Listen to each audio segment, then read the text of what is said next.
To doctor மைத்லிஸ் music therapy channel.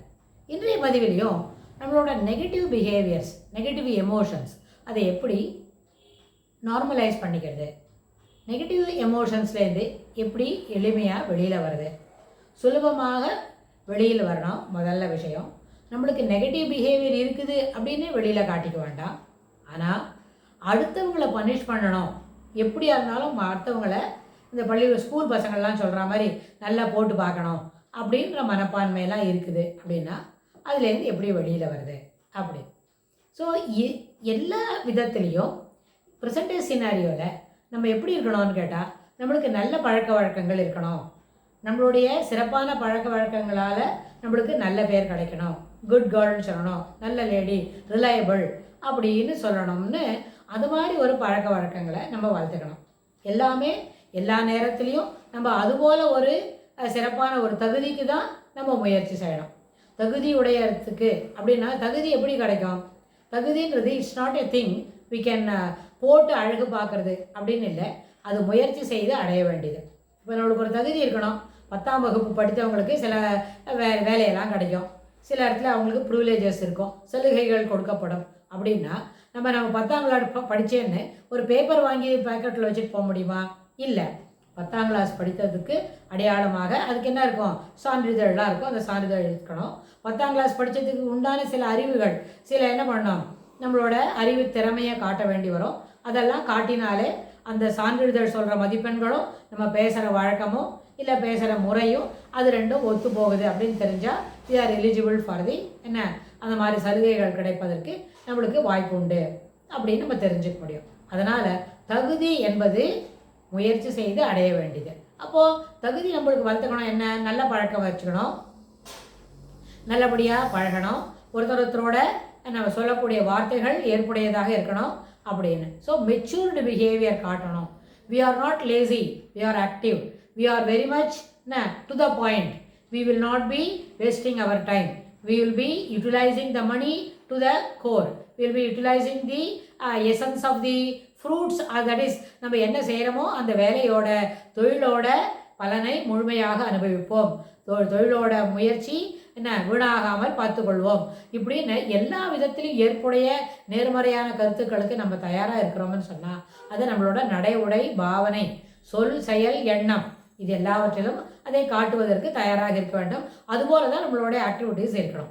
ஆனால் இதில் சில நேரத்தில் நம்ம என்ன பண்ணுவோம், நிறைய விதத்தில் நம்ம காதில் கொடுத்து கேட்குறோம். ஒரு தாயும் மகளும் அவங்களுக்கு ஒரு என்ன கொடுத்துருக்கு, அந்த மகளுக்கு ஒரு குட்டி குழந்தை இருக்குது அப்படின்னா இந்த மகளை எவ்வளோ தூரம் நம்ம கோவிக்காமல் இருக்கோமோ அதுக்கு தகுந்த மாதிரி தான் அந்த பாட்டி அவங்க பேத்தியோட விளையாட முடியும். மகளை கோவிச்சுக்கிட்டா அந்த பேத்தி என்ன பண்ண மாட்டாங்க, கண்ணிலே காட்ட மாட்டாங்க.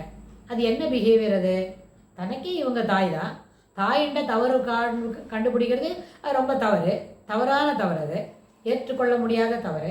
மோரோவர் இவங்களே ஒரு தாயாக ஆயிருக்கிறாங்க இப்போது. அப்போ எப்படி இருக்கும்? இது போல தானே இவங்க மகள் இருக்கும். ஸோ அந்த ரோல் மாடல்ன்ற வேலையை அந்த மகள்ன்றவங்க செய்யலை. Granddaughter is ready to observe. அது இல்லாமல் எங்கள் மதர் என்ன பண்ணுறாங்க, she is doing it. Grandmother கிராண்ட் டாட்டர்னோட அம்மா ஒரு என்ன பண்ணுறாங்க, ஒரு ஹிண்ட்ரன்ஸாக இருக்கிறாங்க, அடல் போல் இருக்கிறாங்க. எப்படி? அம்மாவுக்கும் மகளுக்கும் டிஃப்ரென்ஸ் ஒப்பீனியன். அம்மா தன் மகளை திருத்துறாங்க அப்படின்னு சொன்னால் அது அவங்களுக்கு ஏற்புடையதில்லை. அதனால் தன்னுடைய மகளை தன் தாயிடம் அவங்க பழகுவதற்கு விடுவதில்லை. இதுபோல் பிஹேவியரில் இப்போ நாட்டில் நிறைய நடக்கிறது. அதுவும் வேலைக்கு போகிற பசங்கள்லாம் ரொம்ப நல்லா பண்ணுறாங்க. இல்லாட்டி போனால் படிச்சிருக்கிறாங்க. அதுபோல் பிள்ளைங்களும் அந்த மகளை என்ன பண்ணுறது, தன்னுடைய மகளை தன் தாயுடன் பழக விடுவதில்லை. தாயோட கூட பழக விடாதவங்க மாமியாரோட அப்புறம் அத்தையோடலாம் எப்படி பழக விடுவாங்க? வாய்ப்பே இல்லை. அப்போ என்னாச்சு, they are depriving their daughter to have elderly பீப்புளோட ஒரு கனிவு, பரிவு, பாசம், அன்பு அதெல்லாம் கிடைக்கிறதுக்கு அவங்களே ஒரு தடையாக இருக்கிறாங்க. இதில் என்ன அவங்களுக்கு முக்கியமாக புரியலேன்னு சொன்னால், we are depriving the privileges of என்ன அந்த love and affection from their grandmother. இது எங்கேயாவது ஏற்க முடியுமா? இதுக்கு எங்கே போய் அவங்களுக்கு சொல்லிக் கொடுக்கணும்? ஸோ அந்த பிஹேவியர் ஆட் டு பி எஸ்சூர்டு. ஒன்று, அது அந்த பழக்கத்தை அவங்க கைவிடணும். அப்புறம் அதுலேருந்து எப்படி கைவிடுறது அப்படின்றத அவங்களுக்கு சொல்லித்தரணும். இது அவங்க தெரியாதனமாக பண்ணுறாங்கன்னு வைங்க, அதாவது அறியாமையினால செய்கிறாங்கன்னா அதுக்கு நம்ம சொல்லிக் கொடுக்க முடியும். ஆனால் தெரிஞ்சே செய்கிறாங்கன்னு சொல்லும்போது இந்த பழக்கத்தை நம்மளால் என்ன பண்ண முடியாது, எளிமையில் மாற்றிக்க முடியாது. ஆனால் everybody will ridicule her, everybody will criticise her அப்படின்னா இன்னும் நாளுக்கு நாள் இது என்ன பண்ணும், முரட்டுத்தனம் அதிகமாகவே தவிர அதுலேருந்து அவங்க திருந்தி வரமாட்டாங்க. இது ஏற்புடைய கருத்து இல்லை. இது சமுதாயத்தில் ஒத்துக்கொள்ளக்கூடிய கருத்து இல்லை. தனக்கு தன் தாய் சொல்லக்கூடிய நல்ல புத்தி பிடிக்காத போகலாம், ஆனால் தன் மகளுக்கு அவங்க பாட்டியோட அன்பு பரிவு கிடைக்கத்தானே வேணும். அதில் எப்படி அதை குறுக்க நிற்கிறாங்க? இது கூட புரியல. Basic thing. Then she is unfit to be a mother. அப்போ நம்ம அவங்கள கண்டம் பண்ண முடியுமா? கண்டம் பண்ண முடியாது. ஏன்னா சாமானு அக்ரிணையாக இருந்தால் நம்ம என்ன பண்ணலாம், கண்டம் பண்ணலாம், தூக்கி பரணையில் வச்சுடலாம், இல்லைன்னா வாண்டாத சாமானோட கேரேஜில் கொண்டு போட்டுடலாம், அதெல்லாம் நடக்கலாம். ஆனால் மனிதன் சொன்னால் அம்மா தாய் சொல்லை தட்டாதேன்னு சொல்லுவாங்கன்னா அது 3 ஜெனரேஷனுக்கு இருந்தால் கூட இந்த நடுவில் இருக்கிறவங்க ரொம்ப ஒரு பெரிய ஹர்டில், ஒரு ஹிண்ட்ரன்ஸாக இருக்கிறாங்க. ஷீசனை என்ன பண்ணால் அவங்க intruder to the granddaughters receiving love from their grandmother. Is an intruder, நடுவில் குறுக்கல் நிற்கிறாங்க அப்படின்னு. ஸோ இதை அவங்க பெரியவங்களை இவங்க அவமரியாதை பண்ணுறதுக்கு சரியான ஒரு வாய்ப்பு கிடைக்கிது. ஸோ இந்த அடிப்படையில் நம்ம பார்க்கும்பொழுது இவங்களுக்கு பிஹேவியர் மாடிஃபிகேஷன் டெக்னிக்ஸ் சொல்லி அதனோட ஏற்புடைய கருத்துக்களை சொல்லி கொடுத்தா இதுலேருந்து அவங்க வெளியில் வரத்துக்கு வாய்ப்பு உண்டு. ஆனால் it cannot happen on a single day or a single evening. Instead this has to be taken into account over the period. ஒரு 6 to 8 weeks போல் தொடர்ந்து அந்த பிஹேவியர் மாடிஃபிகேஷன் டெக்னிக்கை அவங்க பயன்படுத்தி அதில் இருக்கிற சில செய்திகளை அவங்க புரிஞ்சுக்கிட்டாங்களான இந்த ஒரு பிளாக் இருக்க தன்னுடைய மகளுக்கும் தன்னுடைய தாய்க்கும் நடுவில் நம்ம குறுக்க நிற்கிறோம்னு அதை நம்ம பார்த்துக்க முடியும். இதனால் என்ன ஆகும்னு சொன்னால் அந்த சின்ன குழந்தையோட மனம் ரொம்ப தவிப்பாக இருக்கும்.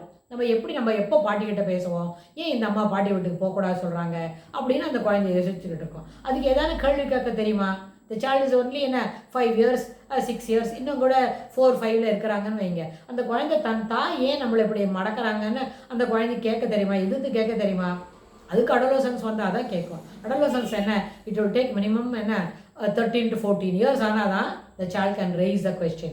Till such time என்ன நடக்கும், அந்த குழந்தையோட ஒரு அன்புக்கு ஏங்குற ஒரு குழந்தையா அது மாறிடும். ஏன்னா தாய்கிட்ட இப்படி தான் இருக்குது. தாய் கொடுக்கறது இஸ் நாட் சஃபிஷியன்ட். தாய் கொடுக்குற அன்போட குவாலிட்டி வேறு தான். அதுவே ஒரு கிராண்ட் மதர் கிராண்ட் ஃபாதர் கொடுக்குற அன்போட quality it is extremely pure and பர்ஃபெக்டாக இருக்கும். அப்போ என்ன செய்யணும், அவங்க அதை புரிஞ்சிக்கல. தன் மகளுக்கு இனிமையாக பழகுவதற்கு கிடைக்கக்கூடிய ஒரு நட்பு வட்டாரங்களை கூட தன் தாயே கெடுத்துடுறாங்கன்னு சொன்னால் இன்டைரக்டாக அந்த குழந்தைக்கு என்ன சொல்லித்தராங்க, ஒரு தவறான ஒரு மனப்பான்மையை வளர்த்துக்கிறாங்க. இதனால் என்ன ஆகும்னா அந்த குழந்தை லேட் சைல்ட்ஹுட் இல்லாட்டி போனால் பியூபர்ட்டி டைமில் வரும்பொழுது that child will be emotionally unstable அப்படின்ற ஒரு பொசிஷனில் இருக்கும். அப்போ அந்த குழந்தைய நேரம் பண்ணுறது ரொம்பவும் கடினம். இதை எல்லா தாய்மார்களும் புரிஞ்சுக்கணும். தனக்கு இருக்கிற privileges has gone. Once you got a daughter or son, உங்களுக்கு ஒரு குழந்தைகள் பிறந்த பிறகு நம்மளுக்கு இருக்கிற ப்ரிவிலேஜ் எல்லாம் என்ன பண்ணணும், we should put it aside, put it in the back seat. Instead you give priority and prominence to the புதுசாக வந்திருக்கிற குட்டி குழந்தைக்கு ஆஃப்ஸ்ப்ரிங்க்கு காட்ட வேண்டியது அத்தியாவசியம். இதை நம்ம புரிஞ்சுக்கணும் தான், எடுத்து சொல்லி புரிஞ்சுக்கலாம். இதெல்லாம் என்ன ஒரு குவாலிட்டி ட்ரிங்க், ஹெல்த் ட்ரிங்க் போல் கரைச்சி ஒரு டம்ளரில் குடிக்க முடியுமா? திஸ் ஹாஸ் டு பி என்ன லேர்ன்டு. ஆனால் இதில் என்ன தோணுறதுன்னு கேட்டால் ஹைலி இம்மெச்சூர்டு பிஹேவியர். ஒரு 4ஆம் கிளாஸ் வகுப்பில் படிக்கிற 4, 5, 9, 10 வயசுக்கு இருக்கிற ஒரு மெச்சூரிட்டி தான் அவங்களுக்கு குழந்தை பிறந்த பிறகும் இருக்குது. அப்படின்னா இம்மெச்சூரிட்டி ஆட் டு பி என்ன guided to become a matured lady அப்படின்னு தான் பார்க்கணும். இந்த மெச்சூரிட்டி எப்படி வளர்த்துக்கிறது அப்படின்றத வரப்போகிற பகுதிகளில் பார்க்கலாம். தேங்க்ஸ் ஃபார் வாட்சிங்.